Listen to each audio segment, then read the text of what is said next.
नमस्कार दोस्तों, सर जी क्लासेस में आपका स्वागत है। तो हम लोग जनरल साइंस का पोर्शन कवर कर रहे थे आपके डीएफसीसीआईएल ऑपरेशन और बीडी एग्जामिनेशन के लिए। तो देखिए अभी तक जो है हमने आपका जो जनरल साइंस का पोर्शन है इसमें बायोलॉजी और फिजिक्स आपका हमने पूरा कंप्लीट करा दिया है। तो आज का जो पोर्शन है इसमें हम लोग केमिस्ट्री कवर करेंगे। और देखिए जो इम्पोर्टेंट टॉपिक्स रहेंगे इसके जो प्रीवियस ईयर में आपसे पूछे गए हुए और जो भी इम्पोर्टेंट टॉपिक्स है वो हम लोग जो है कवर करेंगे। तो हमारा जो है इसी तरीके से प्लान रहेगा कि जो इम्पोर्टेंट टॉपिक्स है उसको कवर करते चलेंगे और साथ में क्वेश्चन को भी डिस्कस करते चलेंगे। तो देखिए अभी तक जितने भी लेक्चर्स हो चुके हैं जनरल साइंस का, तो उसका जो है लिंक आपको मिल जाएगा डिस्क्रिप्शन बॉक्स में। हमने इसका अलग से प्लेलिस्ट भी बनाया हुआ है और इसके साथ में आपका और भी जितने भी आपके सब्जेक्ट है, जैसे कि आपका हिस्ट्री ऑफ इंडियन रेलवे का हो गया, और इसके साथ में आपका जो आपका उसका इकोनॉमिक्स मार्केटिंग का है, और बाकी जो सीआरएम का होंगे, तो इन सभी का लिंक आपको डिस्क्रिप्शन बॉक्स में आपको मिल जाएगा। तो आप लोग वहाँ जाकर प्रीवियस सारे वीडियो को आप लोग देख सकते हो। और पीडीएफ भी हमने प्रोवाइड आपको कर दिया है जनरल साइंस का, और इसके साथ में जो आपका हिस्ट्री ऑफ इंडियन रेलवे है उसका भी। बाकी पीडीएफ भी हम आपको प्रोवाइड कर देंगे यहाँ पर आपका, अभी जब हम कंप्लीट आपका हो जाएगा तो।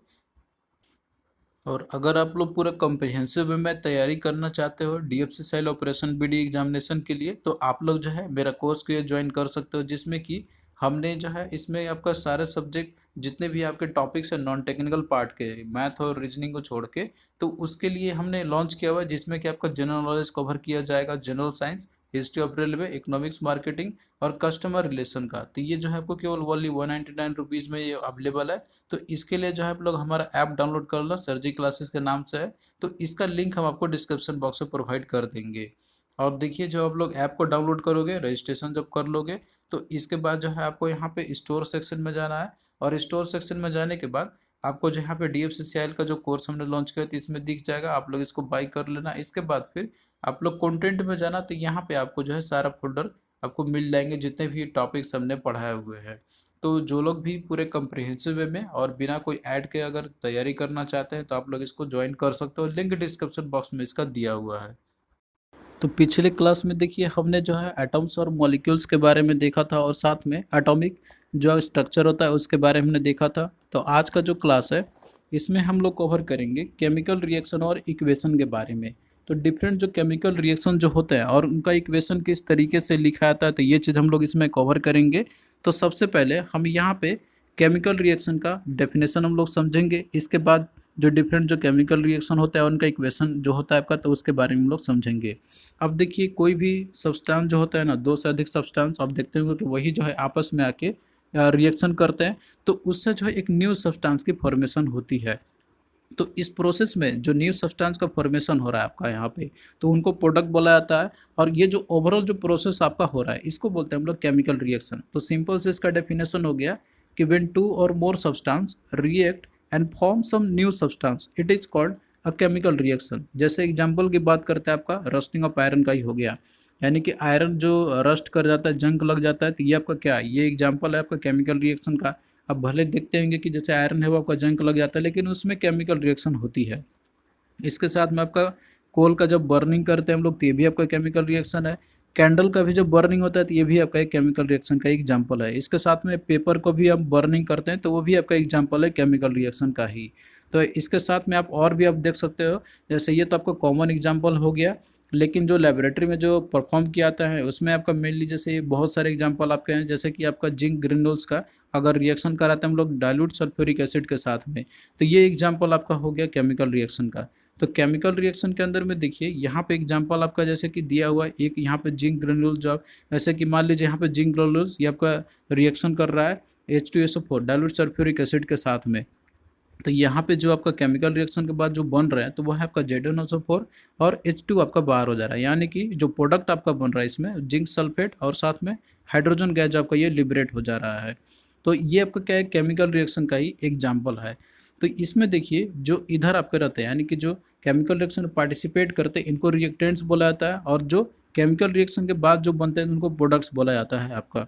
तो ये इंपॉर्टेंट पॉइंट्स है जो आपको याद रखनी है। तो यही यहाँ पे आपका दिया हुआ है कि जब भी केमिकल रिएक्शन आपको आता है तो उसमें एक न्यू सब्सटेंस की फॉर्मेशन होती है, जो कि आपका एक कम्प्लीटली डिफरेंट होगा ओरिजिनल सब्सटेंस से। इसका जो भी प्रॉपर्टी होगा ओरिजिनल सब्सटेंस का उससे वो बिल्कुल अलग रहेगा। तो इस तरह के जब भी रिएक्शन होंगे उसे बोलेंगे हम लोग केमिकल रिएक्शन बोलेंगे कि वहाँ पे हुआ है।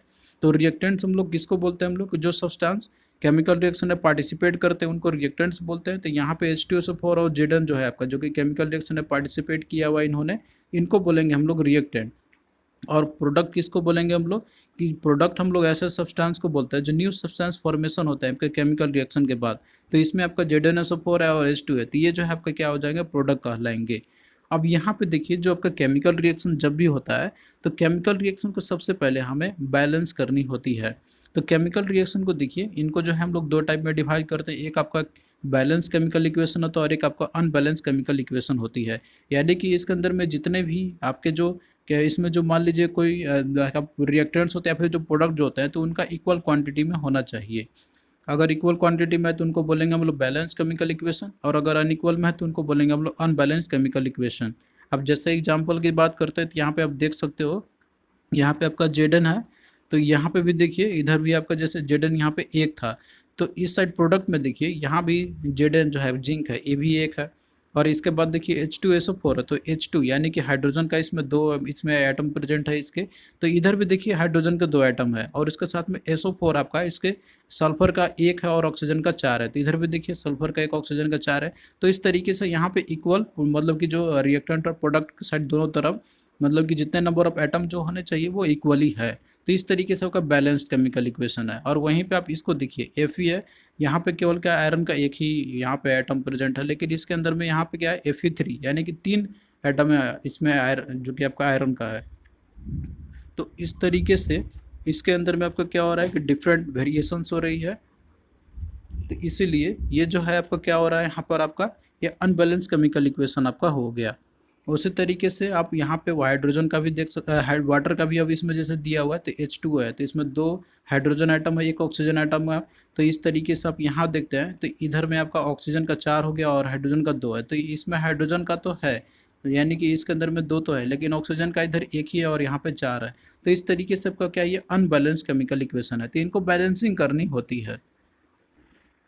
देखिए जो केमिकल रिएक्शन आपका होता है तो इसमें जो है और different types of chemical reactions भी होते हैं आपके। तो कुछ आपके जो है एक्सोथर्मिक रिएक्शन होता है और कुछ एंडोथर्मिक रिएक्शंस होते हैं। तो एक्सोथर्मिक रिएक्शन देखिए हम लोग ऐसे रिएक्शंस को हम लोग बोलते हैं हम लोग कि जिसके अंदर में एनर्जी की प्रोडक्शन होती है, यानी कि वो उसके चलते आपका हीट का रिलीज होगा, तो इसे हम लोग बोलते हैं एक्सोथर्मिक रिएक्शन। तो इसका एग्जांपल की देखिए बात करते हैं हम लोग, जैसे रेस्पिरेशन है। तो रेस्पिरेशन जो आपका एक्सोथर्मिक रिएक्शन है, तो इसके अंदर में देखिए जो प्रोसेस होता है रेस्पिरेशन का, एनर्जी रिलीज होती है आपका। तो ये जो आपका क्या है कि एक एक्सोथर्मिक रिएक्शन का एग्जांपल है। उसी तरीके से जैसे क्विक लाइम आपका है, कैल्शियम कार्बोनेट को जैसे हम लोग वाटर में डालते हैं, पानी के अंदर में डालते हैं हम लोग, तो देखते होंगे कि वो जो है आपका डिकम्पोज कर जाता है और एक एनर्जी रिलीज करता है। आप वहाँ पे देखते होंगे एनर्जी रिलीज होता है जैसे आप उसको डालते हैं। तो ये भी आपका एक एग्जांपल है एक्सोथर्मिक रिएक्शन का। और वहीं पे जो एंडोथर्मिक रिएक्शन है, तो इसके अंदर में यहाँ पे जो है एनर्जी का एब्जॉर्प्शन होगा और ये जो है एनर्जी के इनके अंदर में रिक्वायरमेंट होती है। तो ऐसे रिएक्शन को हम लोग बोलते हैं एंडोथर्मिक रिएक्शन। अब जैसे एग्जांपल के देखिए बात करते हैं, जैसे कि आपका कुकिंग हो गया, आप कोई भी चीज़ आप जैसे पकाते हैं तो उसके अंदर में जो केमिकल रिएक्शंस रहता है तो वो सारे के सारे एंडोथर्मिक रिएक्शंस होते हैं, क्योंकि देखिए उनके अंदर में हम लोग हीट प्रोवाइड करते हैं, वो बिना हीटिंग किए जो है वो आपको पॉसिबल नहीं है होना। उसी तरीके से जो प्रोसेस है आपका फोटोसिंथेसिस का, तो इसके अंदर में भी सनलाइट की रिक्वायरमेंट होती है ताकि वहाँ पे जो है यानी कि जो फोटोसिंथेसिस प्रोसेस है वो हो सके। तो ये भी सारा एग्जांपल क्या है आपका एंडोथर्मिक रिएक्शन का एग्जांपल है। तो जहाँ भी एनर्जी का ऑब्जर्प्शन होगा यानी कि रिक्वायरमेंट होगी, उस टाइप का रिएक्शन को बोलेंगे हम लोग एंडोथर्मिक रिएक्शन। और जिस भी रिएक्शन में एनर्जी का रिलीज होगा, यानी कि जिसके अंदर में एनर्जी का जो है वहाँ पे आप देखते होंगे कि उसमें रिलीज होगी, तो उसको बोलेंगे हम लोग एक्सोथर्मिक रिएक्शन। एग्जाम्पल के साथ आपको याद रखनी है। तो आई होप कि ये चीज़ आपको यहाँ पे समझ में आ गया होगा। अब देखिए जो कोई भी रिएक्शन आपका रहता है तो वो जो है एक नेचुरल तरीके से तो होता ही है, लेकिन उसका रिएक्शन को स्पीड अप करने के लिए एक केमिकल सब्सटेंस की ज़रूरत पड़ती है। और वो जो सब्सटेंस आपका होता है तो वो तो जो है आपका ना तो वो रिएक्टेड और ना तो प्रोडक्ट के अंदर में, यानी कि वो जो है आपका कोई चेंजेस उसके अंदर में नहीं होता, वो पार्टिसिपेट नहीं करता एक्चुअली, वो बस केवल स्पीड अप कर देता है रिएक्शन को। तो ऐसे सब्सटेंस को हम लोग बोलते हैं कैटलिस्ट। तो इसका एग्जांपल है कि it is a chemical substance which is neither a reactant nor a product, but the reaction takes place only in its presence or the reaction speed up in its presence, यानी कि इसके presence में reaction takes place होता है, या तो जो है वो रिएक्शन का स्पीड को बढ़ा देता है ये, तो इसी को बोलते हैं हम लोग कैटलिस्ट हम लोग बोलते हैं। और ये जो है कोई भी जो रिएक्शंस होता है इसमें पार्टिसिपेट नहीं करता है, बस ये स्पीड अप करता है उसको। तो ऐसे सब्सटेंस को लोग बोलते हैं कैटलिस्ट।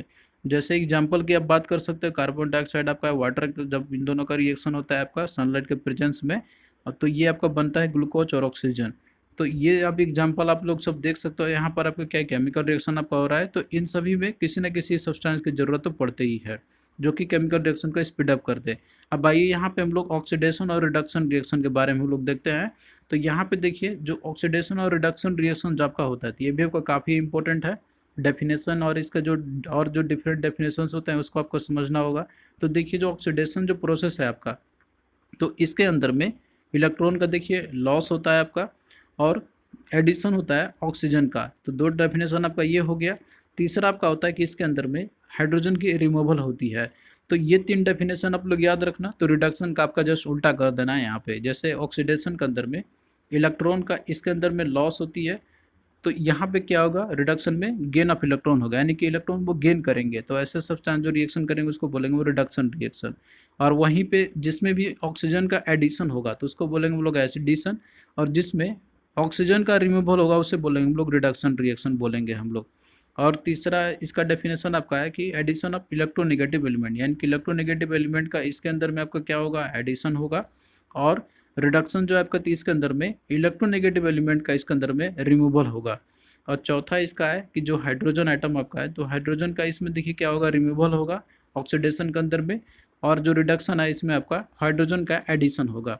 तो कोई भी फार्मूला, मतलब कोई भी डेफिनेशन आपसे पूछा जाए ऑक्सीडेशन रिडक्शन का, तो आप लोग याद रखना ये। और वहीं पे देखिए जब भी ऑक्सीडेशन रिडक्शन आपका होता है तो इस केस में वैलेंसी में इंक्रीमेंट होती है, लेकिन जो रिडक्शन रिएक्शन है आपका तो उसमें जो है वैलेंसी में डिक्रीमेंट होती है। तो ये दो मेन इंपॉर्टेंट है जो आपको याद रखनी है। अब यहाँ पे देखिए हम लोग डिफरेंट जो चेंजेस जो आपके होते हैं, जैसे कि नेचुरल इन्वायरमेंट में आप बहुत सारे चीज़ें देखते हैं, जिसमें कि कुछ आपके फिजिकल चेंज होते हैं और कुछ आपके केमिकल चेंज होते हैं। तो आपको जो है इसका एग्जाम्पल याद रखने हैं मेनली। जैसे यहाँ पे डेफिनेशन क्या है फिजिकल चेंज का, तो ये ऐसे चेंज होगा कि जिसमें कि कोई भी नया सब्सटेंस का फॉर्मेशन नहीं होगा, लेकिन जब भी केमिकल चेंज होगा तो इसके अंदर में हमेशा जो है एक न्यू सब्सटेंस की फॉर्मेशन होगी। और वहीं पे देखिए जो फिजिकल चेंज आपका जो होता है, तो इसके अंदर में एक टेम्पररी चेंज ये होता है एक्चुअली में, यानी कि ये जो है फिर से हम लोग इसको रिवर्स कर सकते हैं। और वहीं पे जो केमिकल चेंज आपका आती है एक परमानेंट चेंज होता है आपका, यानी कि ये जब एक बार रिएक्शन आपका हो गया तो फिर ये वापस इसको हम लोग नहीं कर सकते हैं। तो एक्चुअली में जो इरिवर्सिबल चेंज होते हैं केमिकल चेंजेस के अंदर में, लेकिन जो आपका फिजिकल चेंज है तो वो आपका रिवर्सिबल है। तो इसका देखिए नॉर्मल से एग्जाम्पल आपका है फ्रीजिंग ऑफ वाटर का, यानी कि जो वाटर का जो फ्रीजिंग होता है तो आप देखते होंगे कि अब वो आपका बन जाता है, यानी कि वाटर से आइस बन जाता है, लेकिन आइस से फिर हम लोग वाटर भी बना सकते हैं उसको अगर हीट करते हैं। तो ये आपका क्या एक फिजिकल चेंज का एग्जांपल है, जो कि एक टेम्पररी चेंज है, टेम्परेचर इंक्रीज डिक्रीज करने से ये अपना स्टेट जो है ये चेंज कर देगा। उसी तरीके से जो रस्टिंग ऑफ आयरन है आपका, तो रस्टिंग ऑफ आयरन जो है जंक लग गया जिसमें भी, तो ये आपका क्या है केमिकल चेंज है, इसको रिवर्सेबल हम लोग नहीं कर सकते हैं यहाँ पर। उसी तरीके से दूसरा एग्जांपल आपका फिजिकल चेंज का, इसका है सब्लिमेशन ऑफ कपूर। तो कपूर का जो सब्लिमेशन आपका होता है तो ये आपका क्या है फिजिकल चेंज का है। तो आपको देखिए एग्जांपल यहाँ पे याद रखनी है, बेसिकली जो एग्जांपल आपका आता है एग्जाम में वो हमने लिया हुआ है। इसी तरीके से आयरन का जो मैग्नेटाइजेशन होता है आपका होता है, तो ये भी फिजिकल चेंज है। और इसके साथ में जो इलेक्ट्रिक बल्ब जो आपका ग्लो कर जाता है, तो ये भी आपका जो है फिजिकल चेंज का एग्जाम्पल है। और वहीं पे केमिकल चेंज के एग्जाम्पल की बात करते हैं, तो जैसे देखिए आयरन का रस्टिंग हो गया, ब्लड क्लॉटिंग आपका हो गया, फॉर्मेशन जो कॉर्ड आपका होता है मिल्क से, ये भी आपका एग्जाम्पल है केमिकल चेंज का। और इसके साथ में जैसे कि आपका शुगर का जो चेयरिंग होता है तो उसके भी बोलते हैं हम लोग केमिकल चेंज, ये एक्चुअली में हो रहा है। और इसके साथ साथ में जब कोल और वुड का जब बर्निंग करते हैं हम लोग, तो ये भी आपका केमिकल चेंज का एग्जाम्पल है। और फोटोसिंथेसिस जो प्लांट के अंदर में होती है, तो ये भी आपका केमिकल चेंज ही हो रहा है यहाँ पे। तो एग्जाम्पल आपको मेनली याद रखनी है। अब आइए यहाँ पे हम लोग कुछ क्वेश्चंस करते हैं जो कि आपका ये पूछे गए हुए थे डिफरेंट एग्जाम्स में। तो क्वेश्चन देखिए आपका यहाँ पर है कि अ chemical reaction is called dash reaction when heat is given out. अब यहाँ पे देखिए बात कर रहा है कि हीट जिसमें जो है आपका गिवन आउट होता है, यानी कि जिसमें हीट जो है रिलीज होता है आपका, तो ऐसे रिएक्शन को हम लोग बोलते हैं एक्सोथर्मिक रिएक्शन। तो इसका राइट आंसर ऑप्शन 1 आपका हो जाएगा। और बाकी देखिए जो आपका एंडोथर्मिक रिएक्शन होता है, तो इसके अंदर में हीट का या फिर जो एनर्जी की इसमें ऑब्जर्प्शन होती है। यानी कि जिसको हीट की ज़रूरत पड़ती है, उसे बोलते हैं हम लोग एंडोथर्मिक रिएक्शन। फिर उसके बाद देखिए यहाँ पे आपका दिया हुआ है कि which among the followings happens in an oxidation reaction. तो ऑक्सीडेशन रिएक्शन में आपका क्या होता है, तो हमने आपको इसका बहुत सारा डेफिनेशन बताया था। तो इसमें देखिए दिया हुआ है कि इलेक्ट्रॉन्स आर गेन्ड, तो इलेक्ट्रॉन्स गेन्ड आपका होता है रिडक्शन रिएक्शन में। बी देखिए दिया हुआ है कि इलेक्ट्रॉन्स आर लॉस्ट, तो ऑक्सीडेशन रिएक्शन के अंदर में इलेक्ट्रॉन का लॉस होती है। तो ये आपका क्या है, ये सही डेफिनेशन है इसका। तो ऑप्शन बी इसका देखिए राइट आंसर हो जाएगा। प्रोटॉन्स आर गेन्ड, तो ये आपका नहीं होता है ये, अब प्रोटॉन से इससे कोई रिलेशन नहीं है। इलेक्ट्रॉन्स का इसमें देखिए लॉस्ट होता है ऑक्सीडेशन रिएक्शन में। तो आपका कोई भी डेफिनेशन दे तो आपको वही याद रखनी है। अब भाई हम लोग यहाँ पे और भी क्वेश्चन देख लेते हैं। तो यहाँ पे देखिए दिया हुआ है कि dash is not a chemical change, तो इनमें से कौन सा जो है केमिकल चेंज का एग्जाम्पल नहीं है। तो इसमें देखिए दिया हुआ है cooking an egg, melting an ice cube, baking A cake, या फिर रोटिंग बनानास। तो इसमें देखिए जो आइस का जो मेल्टिंग होता है ना आपका आइस क्यूब का, तो ये जो आपका केमिकल चेंज का एग्जांपल नहीं, ये आपका क्या है, फिजिकल चेंज का एग्जांपल है, क्योंकि इसको जो हम लोग ट्रांसफॉर्म कर सकते हैं एक स्टेट से दूसरे स्टेट में। तो इस तरीके से ऑप्शन बी इसका देखिए आपका राइट आंसर हो जाएगा। क्योंकि देखिए जो आइस क्यूब जो आपका मेल्ट करता है तो उसका केवल शेप में चेंजेज आपका रहता है, क्योंकि वो जो है वो फ्लो कर सकता है यहाँ पर आपका, लेकिन इसका कंपोजिशन जो है आपका तो वो उसमें चेंजेस कोई नहीं होती है। तो जो मेल्टिंग आपका रहता है आइस का, तो ये एग्जांपल आपका फिजिकल चेंज है, ना कि ये जो आपका है केमिकल चेंज का। और बाकी जैसे एक को जब कुकिंग करते हैं हम लोग तो ये भी आपका केमिकल चेंज होता है यहाँ पे। और बेकिंग भी जब करते हैं केक का तो ये भी एग्जांपल आपका केमिकल चेंज का ही। और बनाना का जो आपका रोटिंग जो होता है मतलब जो सड़ता है आपका, तो वो भी एग्जांपल आपका केमिकल चेंज का ही है। तो आपको जो है वो एग्जांपल याद रखने होंगे। फिर अगला देखिए क्वेश्चन आपका, rusting of iron is an common example of. तो देखिए जो रस्टिंग होता है आयरन का आपका, तो ये कॉमन एग्जांपल किसका है, फिजिकल चेंज का, एक्सोथर्मिक, एंडोथर्मिक, या फिर केमिकल चेंज का। तो देखिए जो रस्टिंग होता है आयरन का, तो ये एग्जांपल आपका केमिकल चेंज का है। तो राइट आंसर ऑप्शन 4 आपका हो जाएगा। इसमें देखिए जो ये रिएक्शन होता है आपका, यहाँ पे जैसे एक आयरन है आपका, तो ये जब वो बाहर जब प्रेजेंट रहता है तो आप जब वाटर ड्रॉपलेट्स पड़ते हैं इसके ऊपर में, तो यहाँ पे बन जाता है आपका Fe2O3। तो ये आपका क्या हो रहा है, एक तरीके से केमिकल चेंजेस हो रहे हैं।